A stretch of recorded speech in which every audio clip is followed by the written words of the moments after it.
عزیزان گرامی قدر، آج کا موضوع پچھلے موضوع کے ساتھ منسلک ہے۔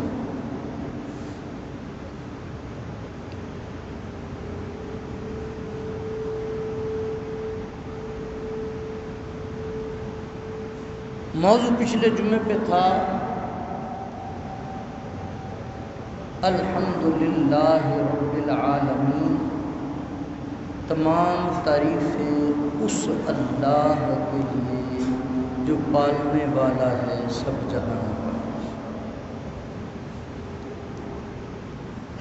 باہر والا سپیکر سیٹ کرو، پھر اندر والا کرو۔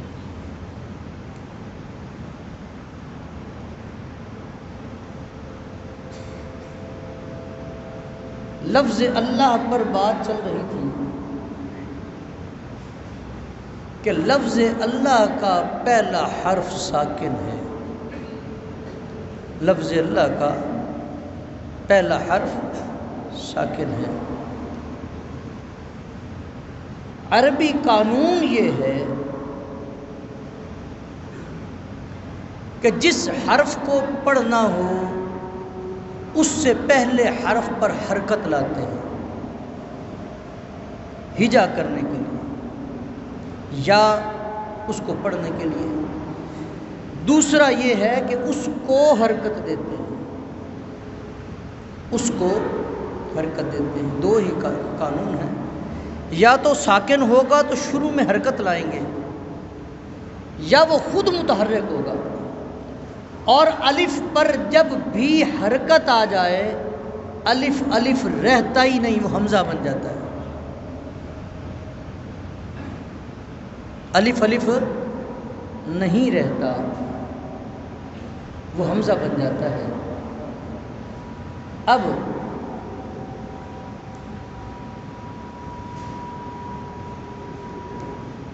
اس دی ایکو سیٹ کرو یار، ٹربل باہر ساری باہر والے سپیکر ڈسٹرب کر رہے ہیں۔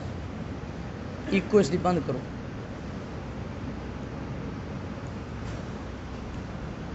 الف الف نہ رہا، الف حمزہ بن گیا۔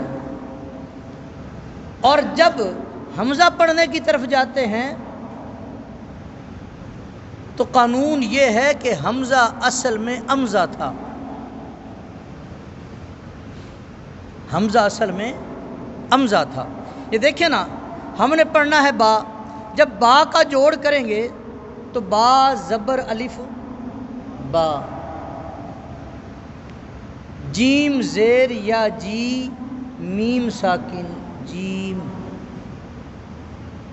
میری بات سمجھ میں آ رہی ہے؟ لیکن جب حمزہ پڑھنے کے لیے ہجا کرتے ہیں تو شروع میں کیا آتا ہے؟ ہا۔ اور جب ہا کی طرف جانے کی کوشش کرتے ہیں، اندر والا سپیکر مجھے صحیح کرو، جب ہا کی طرف جانے کی کوشش کرتے ہیں تو وہ کہتے ہیں حمزہ اصل میں امزہ تھا۔ آپ کس طرف چل پڑے؟ جس کے نام کا پہلا حرف اس انداز میں چھپا ہے، جس کے نام کا پہلا حرف اس انداز میں چھپا ہے کہ اس تک جلدی معرفت نہیں ہوتی، خدا کی ذات کی جو ہے معرفت کیسے حاصل ہو سکتی ہے؟ اور جو جیسے الف سے حمزہ، حمزہ سے امزہ یہ گیا ہے، اسی طرح جب ہم نے چاہا کہ رب تک معرفت حاصل ہو جائے تو اللہ نے اپنے محبوب کے دروازے پر بھیج دیا۔ لوگوں نے سمجھ لیا کہ شاید حضور کی ذات ہم جیسی ہے، اپنے جیسا کہنا شروع کر دیا۔ لیکن حقیقت مصطفیٰ ذات خدا کے سوا کوئی جانتا تک نہیں۔ عقیدہ ذہن میں رکھیں، ہم سنی حنفی کا عقیدہ ذہن میں رکھیں کہ اللہ اپنی ساری صفات کے ساتھ قائم ہے، باقی ہے، اور یہ ساری صفات اس کی اصلیہ ہیں۔ عطیہ نہیں ہے۔ جیسے آپ بھی دیکھتے ہیں، میں بھی دیکھتا ہوں، اللہ بھی دیکھتا ہے۔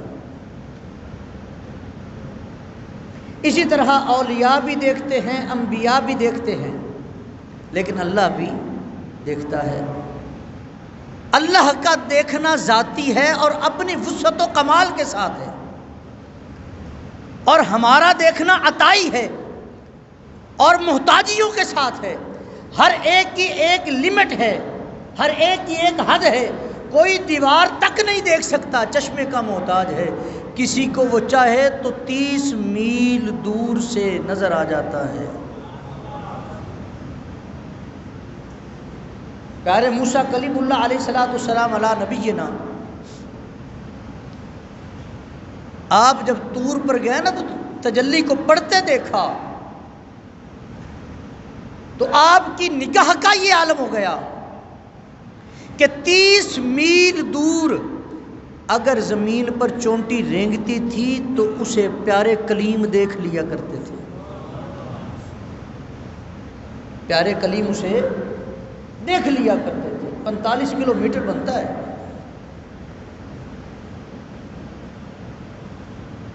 نگاہ کا یہ عالم ہو گیا،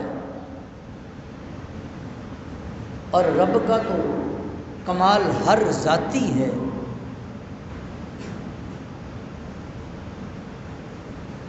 رب چاہے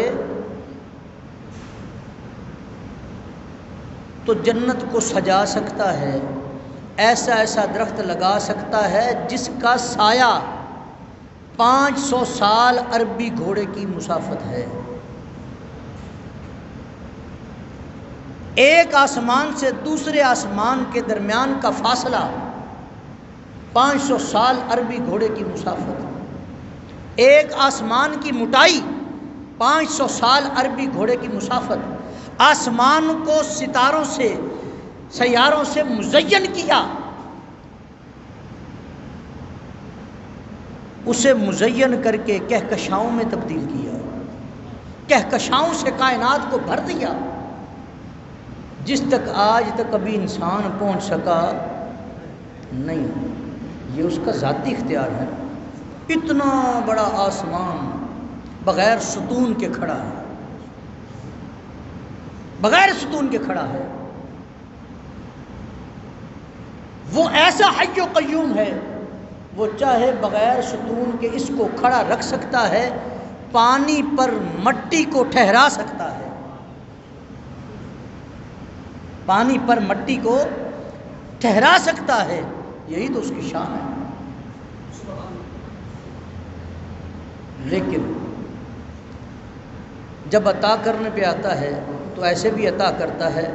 حضور علیہ الصلوۃ والسلام مصلی شریف پہ جلوہ گر ہیں، نماز پڑھا رہے ہیں، قدم بڑھاتے ہیں، ہاتھ بڑھاتے ہیں، پھر ہاتھ ہٹا کے پیچھے۔ نماز کے بعد صحابی عرض کرتے ہیں یا رسول اللہ بات سمجھ میں نہیں آئی۔ حضور فرماتے ہیں، کھڑے مصلی پہ ہیں، حضور فرماتے ہیں میری نظر جنت کی دیوار پر پڑتی ہے، باہر انگور کا ایک گچھا لٹک رہا ہے، دل کیا تمہارے لیے توڑ لوں، پھر کہا نہیں، اسے بعد کے لیے چھوڑ دیتے ہیں۔ اور وہ ایک خوشہ اتنی برکت والا ہے، اگر آ جاتا تو آپ سب کے لیے ہمیشہ کے لیے کافی ہوتا۔ یہ اختیار ہے، یہ عطائی ہے، یہ عطائی ہے، رب کا ذاتی ہے۔ یہ ہمارا عقیدہ ہے، اس کو ذہن میں رکھیں۔ عزیزان گرامی قدر، اس کے بعد الف کے بعد کون سا حرف آیا؟ لام۔ یہ ایسا لفظ ہے، آپ اس کو مختصر کرتے چلے جائیں، یہ ایسا نام ہے، ہر حرف سے یہ اسی کی ذات کو واضح کرتا ہے۔ ہم نے کہا چلو الف کو ہٹا دیتے ہیں، ساکن حرف ہے، تو کیا بنا؟ للہ۔ پہلے اللہ تھا، پھر بن گیا للہ۔ تو قرآن نے بتایا للہ ملک السماوات والارض، پھر بھی ذات اللہ کی. ہم نے پہلا لام بھی ہٹا دیا، لہو ملک السماوات والارض، پھر بھی وہی ہے. اگر آخر میں لام بھی ہٹا دیے، فقط ہا بچا، اور ہا مقام فنا ہے، مقام غیب ہے، یہ ہر ایک کو عطا نہیں کیا جاتا. یہ ہا کی وسعت اتنی ہے کہ کائنات اس میں غرق ہو سکتی ہے، یہ کائنات میں چھپتا نہیں. اس کا کمال کوئی پوچھنا ہے تو حضرت سلطان باہو سلطان العارفین سے پوچھو.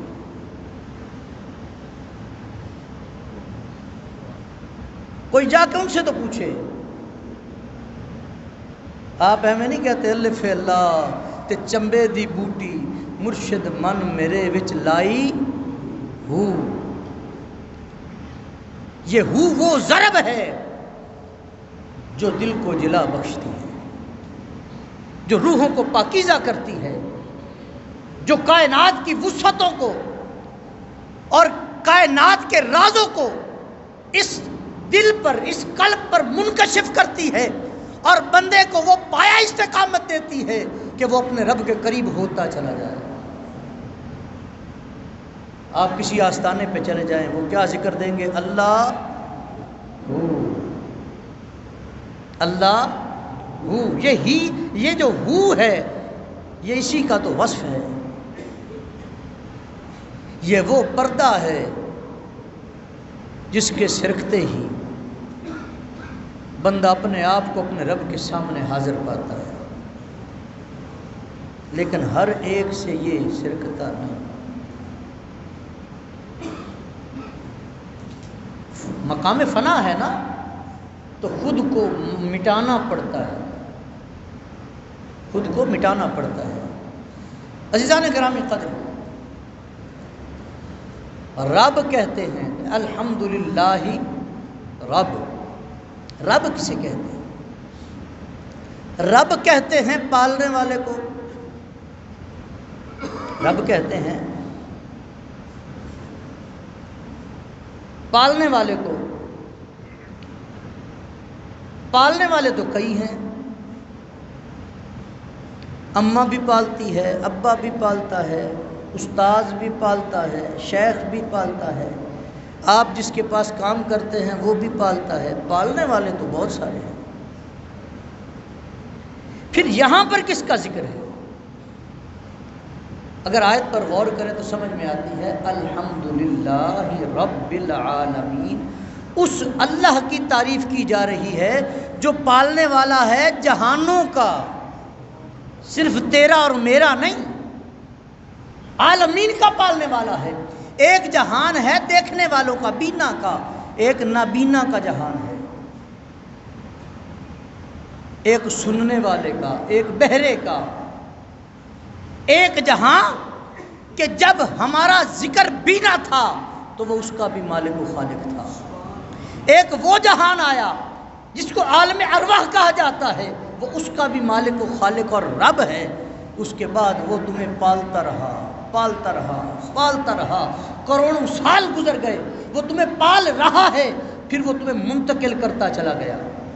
کبھی تیری پرورش پشت پدر میں کرتا ہے، کبھی تیری پرورش شکم مادر میں کرتا ہے.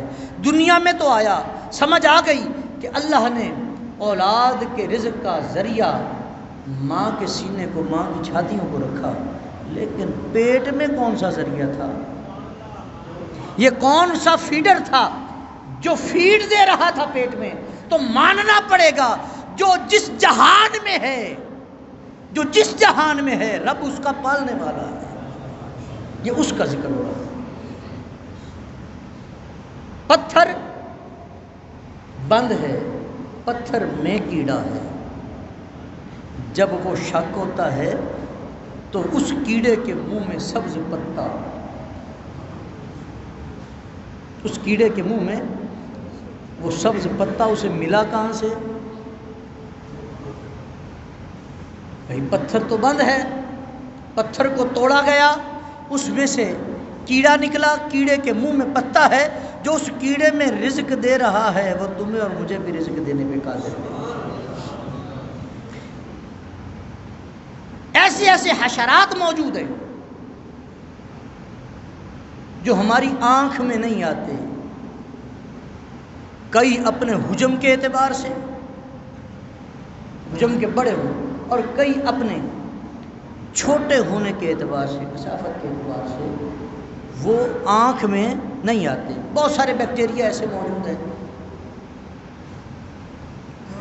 ڈاکٹر کیا کہتے ہیں، جو میڈیکل کے اسٹوڈنٹ ہوں گے یہ بہتر سمجھیں گے کہ جب ہم لینز لگاتے ہیں تو ہمیں وہ نظر آتے ہیں۔ مزے کی بات یہ ہے کہ اللہ ان کو بھی رزق دیتا ہے، وہ بھی رب کی مخلوق ہے۔